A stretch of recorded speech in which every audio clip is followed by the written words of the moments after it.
নমস্কার প্রিয় দর্শক, এই মুহূর্তে রয়েছে আবহাওয়ার গুরুত্বপূর্ণ আপডেট। ফের একবার কিন্তু আমাদের বঙ্গোপসাগরে তৈরি হচ্ছে একটা সাইক্লোনিক ঘূর্ণি, আর তার প্রভাবে কিন্তু বৃষ্টিপাত রয়েছে এবং সঙ্গে রয়েছে ঘূর্ণিঝড়ের মতো একটা পরিস্থিতি। তার কারণ প্রায় ৭৪ থেকে ৮০ কিলোমিটার গতিবেগ অ্যাচিভ করে নিচ্ছে। যদি এই ঘূর্ণিঝড়টি তৈরি হয় তাহলে কিন্তু এই ঘূর্ণিঝড়ের নাম ঘূর্ণিঝড় অর্ণব, যে নামটি দিয়েছে বাংলাদেশ। এই মুহূর্তে যা দেখতে পাচ্ছি, আগামী ১৯ থেকে ২০ তারিখের মধ্যে আমাদের কিন্তু বঙ্গোপসাগরে এই ঘূর্ণিঝড় কিন্তু তৈরি হয়ে যাবে এবং যার প্রভাবে ভয়ঙ্কর পরিমাণে বৃষ্টিপাত রয়েছে আমাদের উপকূলের একাধিক জায়গাতে। তো আসুন প্রিয় দর্শক, আমরা এভাবে দেখে নেব আগামী কয়েকটা দিন আমাদের বাংলার ওয়েদার কেমন থাকবে এবং এই ঘূর্ণিঝড় অর্ণব যদি তৈরি হয় তাহলে তার প্রভাবে আমাদের বাংলার কোন কোন জায়গায় রয়েছে প্রবল পরিমাণে ঝড় বৃষ্টি। তো অবশ্যই বিস্তারিত জানতে স্কিপ না করে আপডেটটি শেষ পর্যন্ত দেখবেন। বর্তমানে এই আপডেটটা আপনি কোন জায়গা থেকে দেখছেন অবশ্যই সেই জায়গাটির নাম আমাদের কমেন্টে জানাবেন। তো আসুন আমরা দেখে নেব এই মুহূর্তে আমাদের বাংলার পরিস্থিতি কেমন রয়েছে। আমরা এই মুহূর্তে ৯ তারিখ সোমবারের আপডেট দেখছি। ৯ তারিখ সোমবার কিন্তু আমাদের বাংলার আকাশ পুরোপুরি পরিষ্কার রয়েছে। এরপর আগামী ১০ তারিখ, ১১ তারিখ পরিষ্কার থাকবে। এরপর আগামী ১২ তারিখ কিন্তু একটা মেঘ আমাদের বঙ্গেতে প্রবেশ করবে, যার কারণে আগামী ১১ তারিখ রাতের দিকে কিন্তু ধানবাদ, তারপর রামপুরহাট, আসানসোলে কিন্তু একটু মেঘলা আকাশ থাকবে, রাজশাহীর দিকে থাকবে রাতের বেলা, তো ওর জন্য আপনারা অতটা ভালো করে কিন্তু বুঝতে পারবেন না। এরপর আগামী ১২ তারিখ যদি দেখি সারাটা দিন, তাহলে আগামী ১২ তারিখও মোটামুটি কিন্তু পরিষ্কার। এরপর আগামী ১৩ তারিখের দিকে কিন্তু বেশ একটা ভালো মেঘ আসবে। দেখুন এই যে আগামী ১৩ তারিখ আমাদের কিন্তু পশ্চিম দিক থেকে একটা মেঘ কিন্তু আমাদের এই বাংলার দিকে প্রবেশ করবে, আর যার কারণে বৃষ্টিপাত হবে নাকি সেটা কিন্তু আমরা একটু পরেই আপনাদেরকে দেখাবো। দেখুন আগামী ১৩ তারিখ যে মেঘটা প্রবেশ করবে তার প্রভাবে কিন্তু দুপুর ২টো-৩টের দিকে কিন্তু আমাদের এদিকে দেখুন উত্তরবঙ্গের মালদা থেকে শুরু করে তার সঙ্গে এদিকে দিনাজপুর, রায়গঞ্জ, গঙ্গারামপুর এখানে কিন্তু মেঘলা আকাশ থাকবে। তার সঙ্গে মুর্শিদাবাদ জেলার দুলিয়ানে কিন্তু মেঘলা আকাশ থাকবে। এদিকে বাংলাদেশের রানীগঞ্জ বাজার, বাহাদুরবাদ, জামালপুর, বগুড়া, নয়গা, নিয়ামতপুরও কিন্তু মেঘলা আকাশ থাকতে পারে।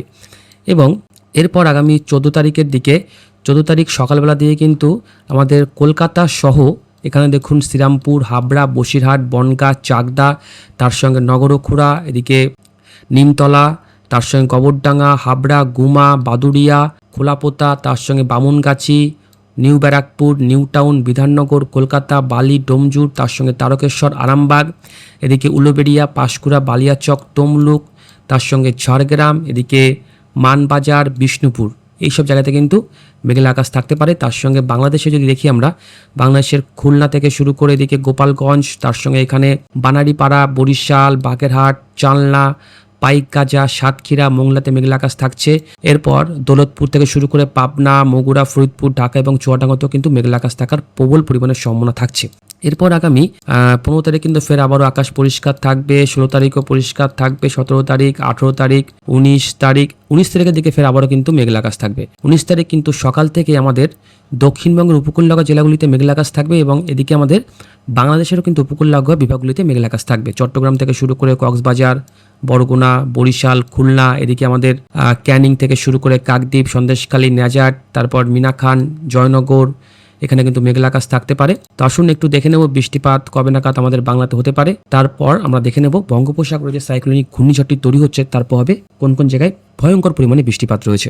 দেখুন আমরা এই মুহূর্তে বৃষ্টিপাতের মডেলে দেখতে পাচ্ছি সোমবার দিন কিন্তু আকাশ পুরোপুরি পরিষ্কার থাকবে, কোথাও এক ফোঁটা বৃষ্টিপাত নেই এবং এদিকে কিন্তু উত্তরে আমাদের কিন্তু পশ্চিমী ঝঞ্ঝা খুব একটা নেই, যার কারণে কিন্তু একটু ঠান্ডা ভাব থাকবে, কিন্তু এই ঠান্ডা ভাব আর খুব একটা কিন্তু বেশি দিন থাকবে না।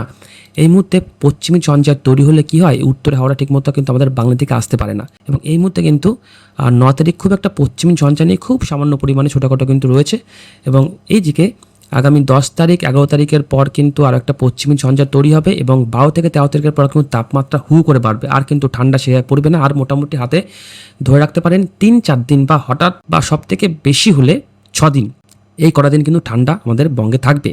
এরপর আগামী ১০ তারিখের দিকে আমাদের কিন্তু দেখুন এখানে লাদাখ, তারপরে এখানে গিলগিট, শ্রীনগর, জম্মু, ধর্মশালা এখানে কিন্তু বৃষ্টিপাত রয়েছে পশ্চিমী ঝঞ্ঝার কারণে। এদিকে আমাদের বাংলাতে যদি দেখি, বাংলাতে খুব একটা বৃষ্টিপাত আপাতত আগামী ১১ তারিখ, ১২ তারিখ, ১৩ তারিখ এর মধ্যে কিন্তু শুধুমাত্র আমাদের পাহাড়ি এলাকা গ্যাংটক, দার্জিলিং, মিরিক এখানে একটু বৃষ্টিপাত রয়েছে। আর ১৫ তারিখ, ১৬ তারিখ, ১৭ তারিখের দিকে ফের আবারও একটা পশ্চিমী ঝঞ্ঝা তৈরি হবে, যার কারণে দেখুন এই যে উত্তরে হাওয়া কিন্তু আমাদের বঙ্গের দিকে আর আসতে পারছে না।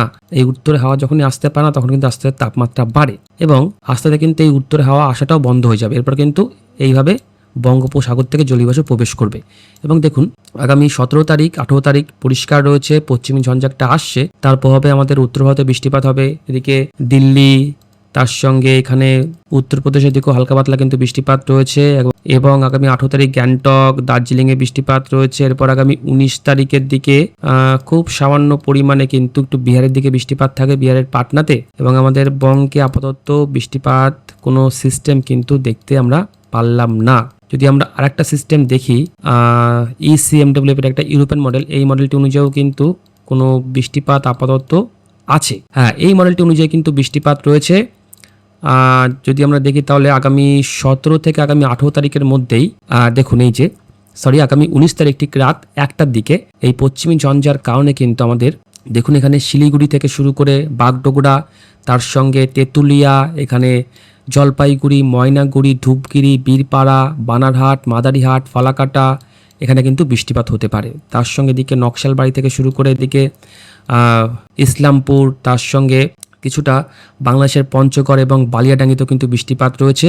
এদিকে কিন্তু ধূপগুড়ি, ফালাকাটা এবং কালোচিনিতেও কিন্তু বৃষ্টিপাত থাকবে আগামী 19 তারিখ ঠিক রাতের দিকে। এছাড়া সেই মুহূর্তে খুব সামান্য পরিমাণে বৃষ্টিপাত হলেও হতে পারে কুশমুন্ডি, গঙ্গারামপুর, এখানে একটু বৃষ্টিপাত হলেও হতে পারে। খুব একটা কিন্তু ভারী বৃষ্টিপাত নেই। আমাদের উত্তরবঙ্গের শিলিগুড়ি থেকে এদিকে একদম পুরোপুরি ফালাকাটা, ধূপগুড়ি পর্যন্ত কিন্তু বজ্রপাত সহ বৃষ্টিপাত কিন্তু রয়েছে আগামী 19 তারিখ।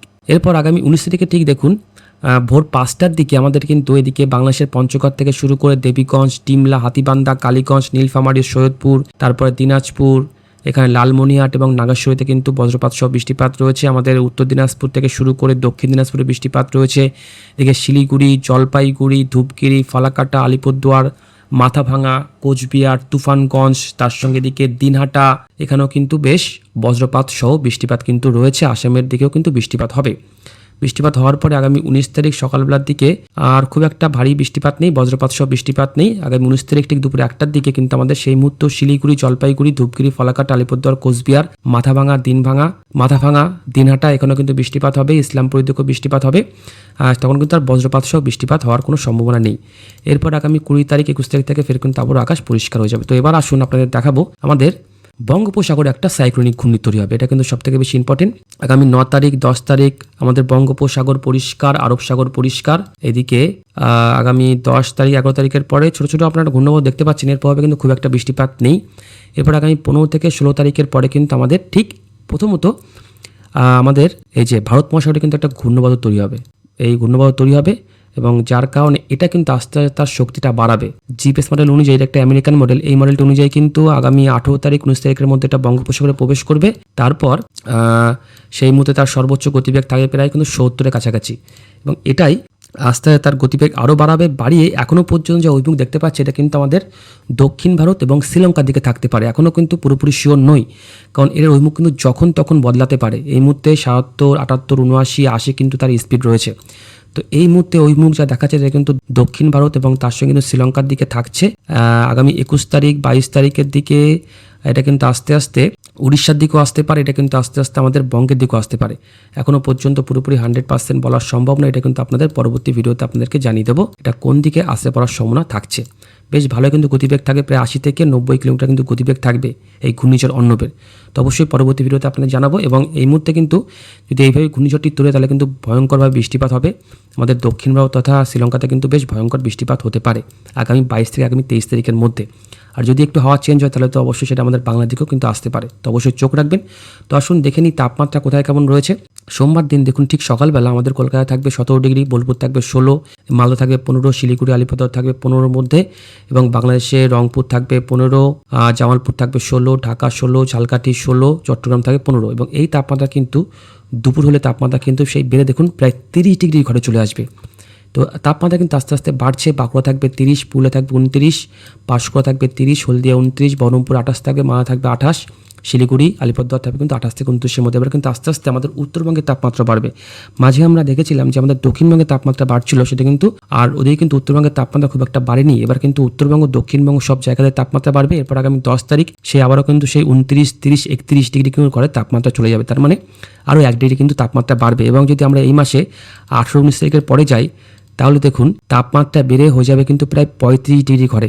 আগামী 19 তারিখ কিন্তু সেই তাপমাত্রা বাড়বে 35 ডিগ্রি, বাঁকুড়া থাকবে 35, পুরুলিয়া থাকবে 34, বর্ধমান হয়ে যাবে 36। তার মানে ভয়ঙ্করভাবে কিন্তু তাপমাত্রা বাড়বে এবং ভয়ঙ্কর কিন্তু গরম পড়বে এবং আলিপুরদুয়ার শিলিগুড়িতে কিন্তু 30-31 পর্যন্ত তাপমাত্রা ঘোরাফেরা করবে। তো এই মুহূর্তে এই ছিল আবার আপডেট। যদি আপডেটটি আপনার কাছে লাগে তাহলে অবশ্যই ভিডিওতে লাইক করে দেবেন এবং এই চ্যানেলটি কিন্তু সাবস্ক্রাইব করতে পারেন পরবর্তী আপডেট সবার আগে আপনার কাছে যাওয়ার জন্য। ভালো থাকবেন,